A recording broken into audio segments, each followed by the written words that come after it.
Buying a home? Don't panic. Just listen to the rest of this podcast.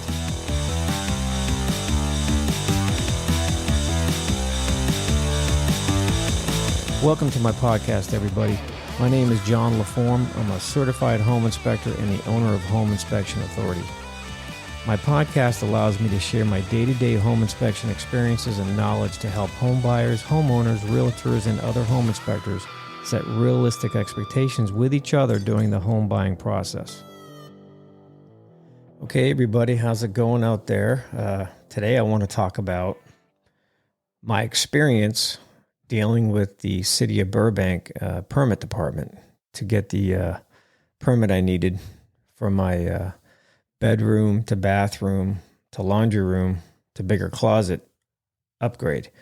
So I just wanted to go through the process with everybody and just, kind of give you a direction to go in because I hadn't done this in years. And I was just like, the thought of dealing with the city to get a permit for my house was just like overwhelming to me. I was just like, I do not want to do this. But I had to really gear myself up to get it going and, get myself hyped up here.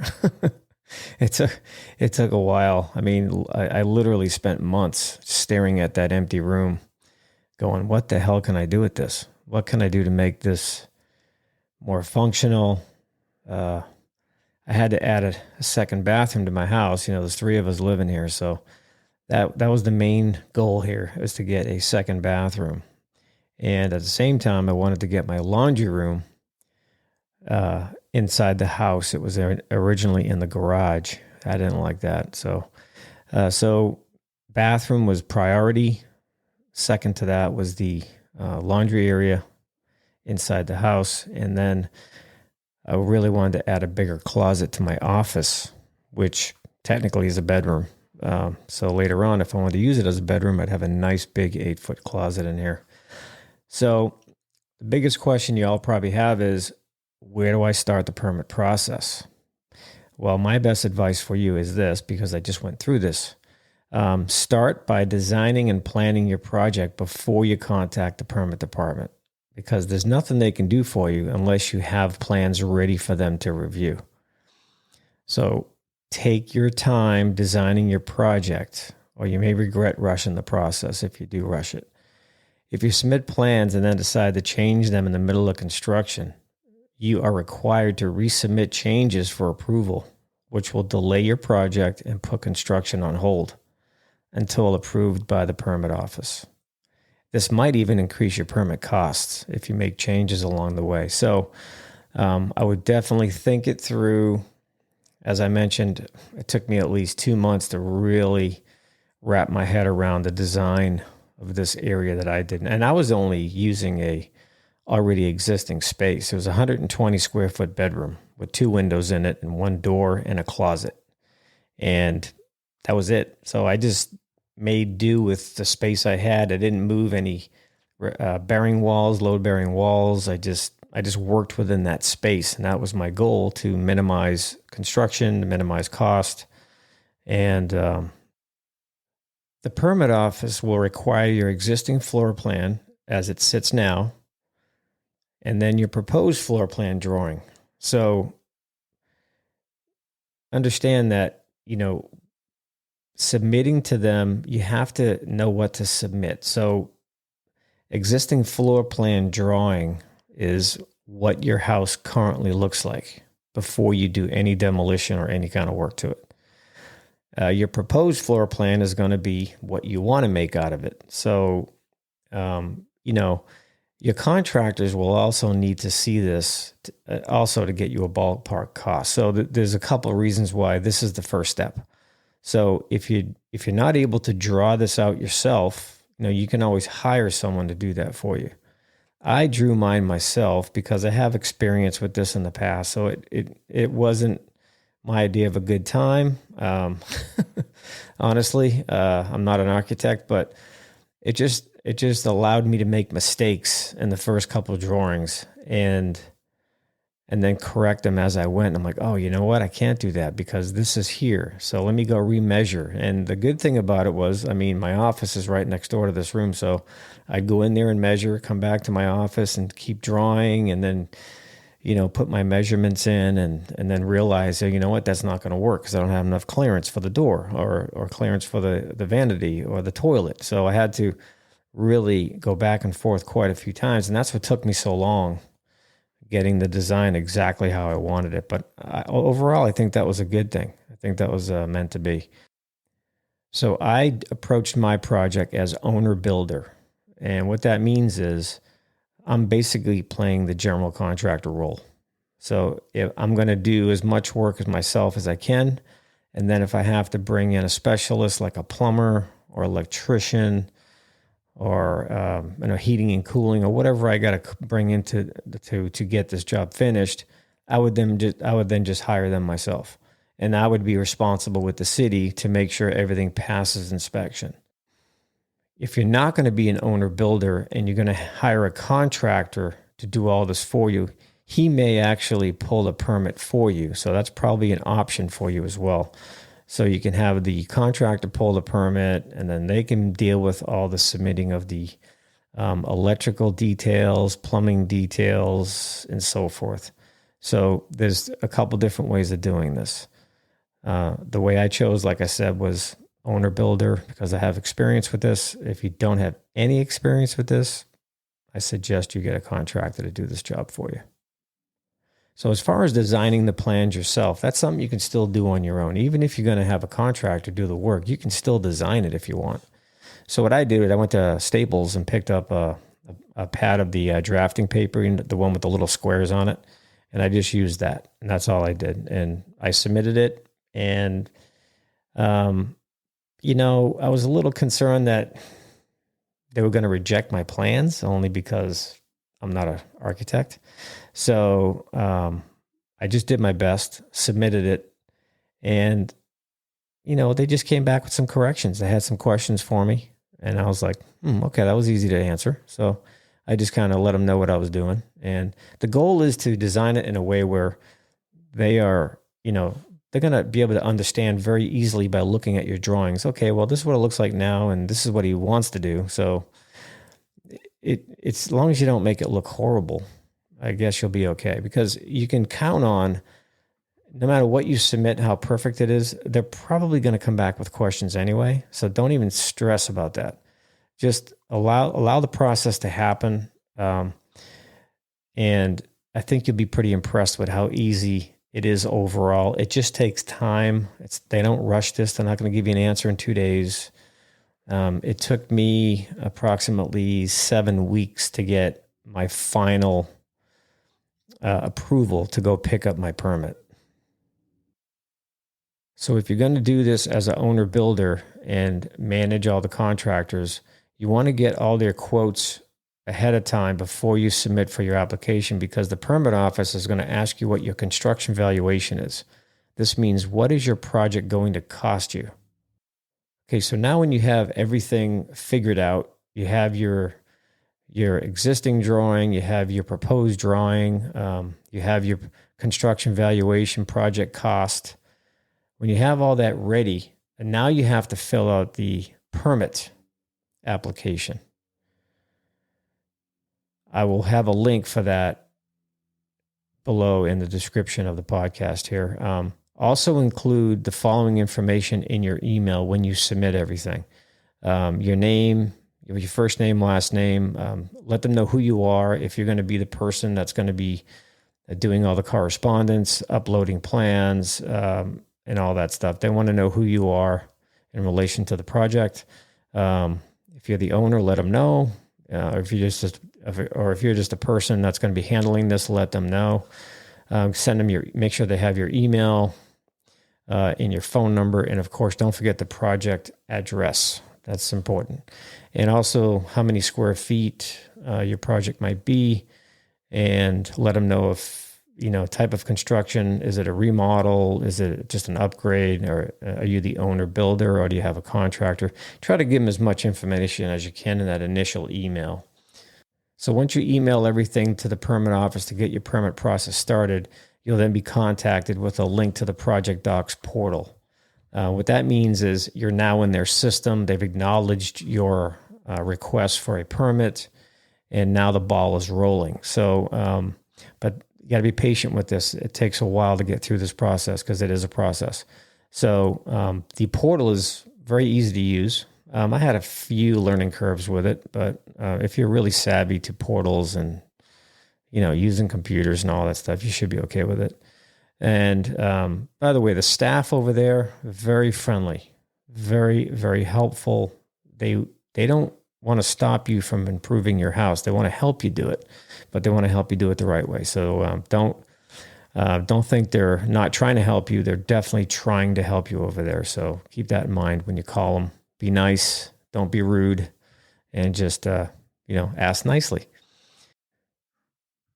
Okay, so let's talk about different types of permits. They have two tiers. They have a tier 1 and a tier 2. Depending on what you plan on doing, put you in one of those categories. A tier 1 building permit application, is like, for example, re-roofing, kitchen and bath remodels without, demolition, like removing walls and stuff like that, or adding walls, drywall replacement, replacement of siding materials, electrical service upgrades, HVAC unit replacement. Those are all pretty much tier 1s. When you get into tier 2, that requires plan check. And that means that, like, if you're planning on adding an addition to your house or an ADU in the backyard, that's a tier 2, because, you get a plan check has got to get involved, and they got to make sure that you have proper clearances from the neighbor's property line and your property line. And so it's a much deeper process. So I actually had to do a tier 2 building permit because I was actually adding walls and modifying walls. So that's what I had to go through, a tier 2. So if you go to the City of Burbank website, which is burbankca.gov, and that's going to show you where to get building codes, building inspections, building permits. They have a very good website, by the way. This is actually a very good website. So go through that and familiarize yourself with what's going on. And then they kind of explain to you the process of what to do, which is kind of like what I'm doing right now for you.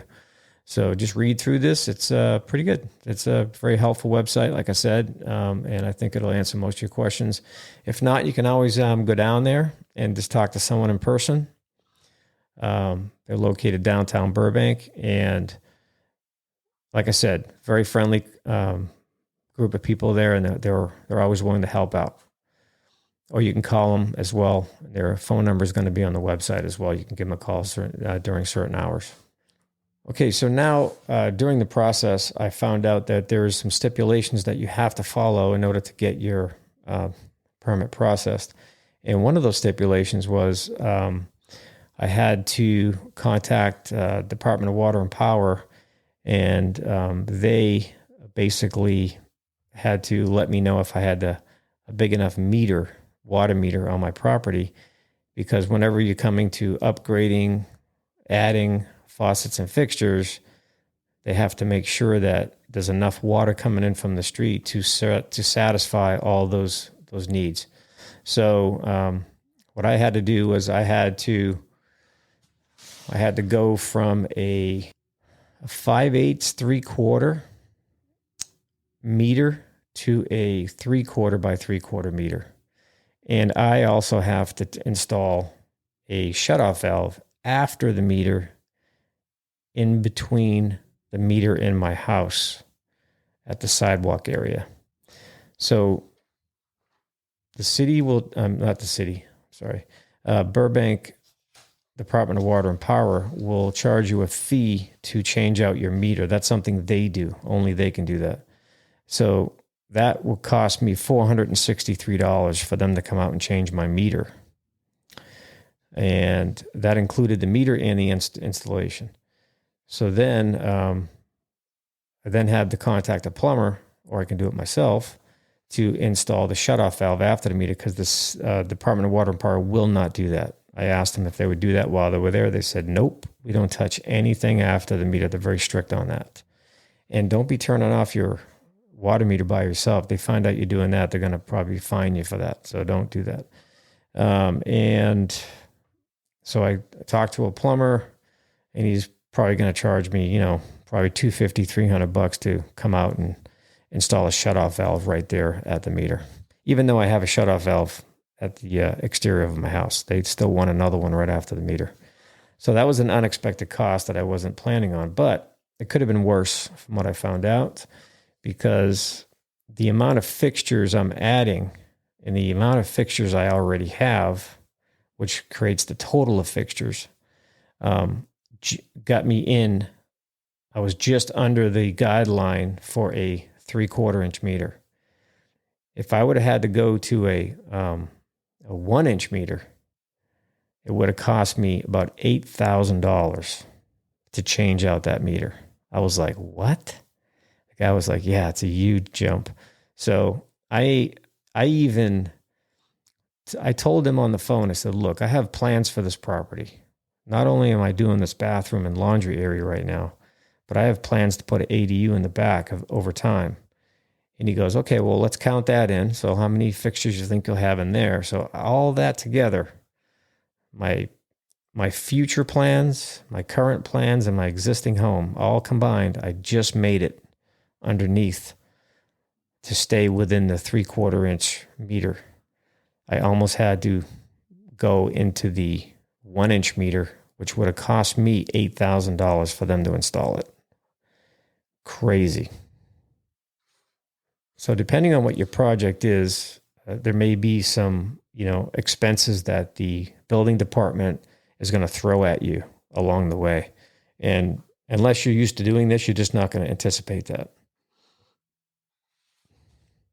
So after submitting my plans, dealing with the Department of Water and Power, getting my meter installed, I went and did that right away. I just brought them a check and did that right away. So after that all being done, and then I'm still waiting on my approval for my plans and my permit to get issued, because I had to get all this stuff done first. So I'm just waiting on all that. And like I said, I waited it took me about 7 weeks. I think I made a mistake along the way. I think I could have got it done in like 6 weeks, and they told me 4 to 6 weeks when I applied. So I think it was my fault that I went an extra week, but it's a learning curve. I haven't done this in a long time. So all said and done, during the process, I was contacted by the person handling my permit, and they had questions about my drawings, and we set up a phone call, and he just kind of walked through it, what he needed. And then at the same time, he also emailed me with some red lines on the plans. So he actually drew out in red areas what I needed to, address. Like, hey, John, you forgot to mention how thick this wall is. Is it a 2x4 wall, or is it a 2x6 wall? Just stuff like that. I was like, oh, okay, yeah, let me do that. So he sent me a version of his notes, and then I just kind of went off of that and made those corrections. And he gave me a little punch list I went through, and my punch list wound up being about, let's see, 5, 6, 7, 8, like 9 different things, but they were just minor. Like I didn't mark where the exhaust fan was going to go in the bathroom. I didn't label the receptacles as GFCI protected.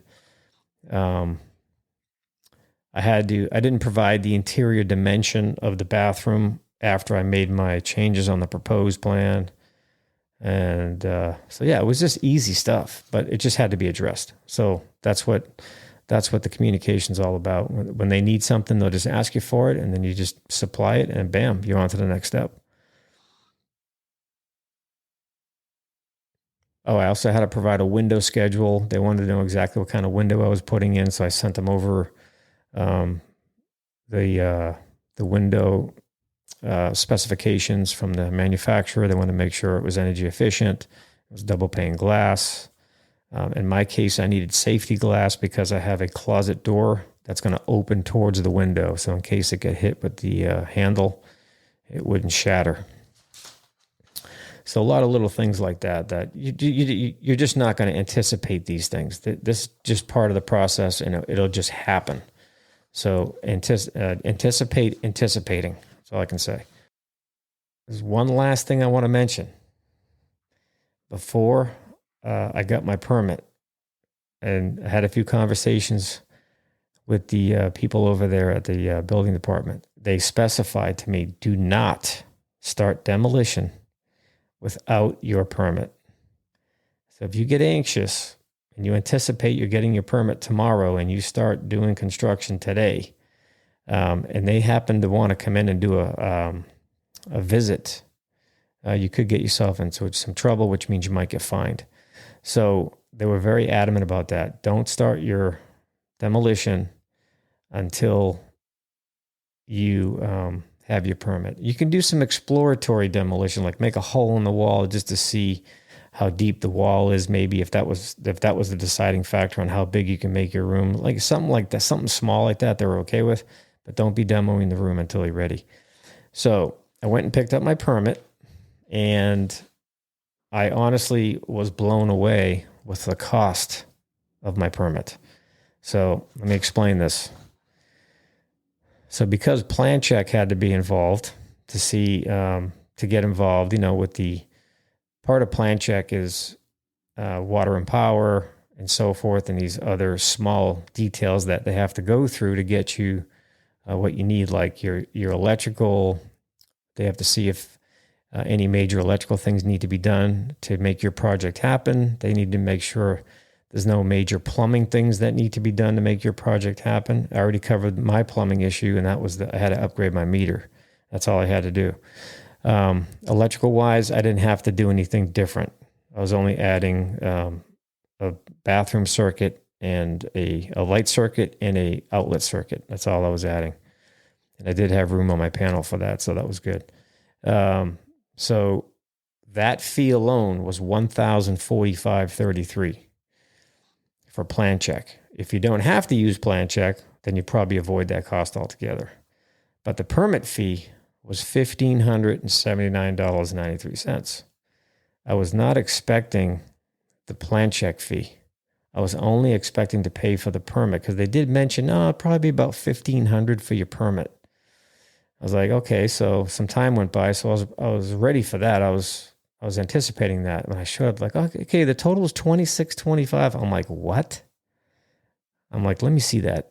Let me see that damn invoice. So I started reading through it. I was like, okay, well, I waited this long. I wasn't about to say no, because I got to get this bathroom installed.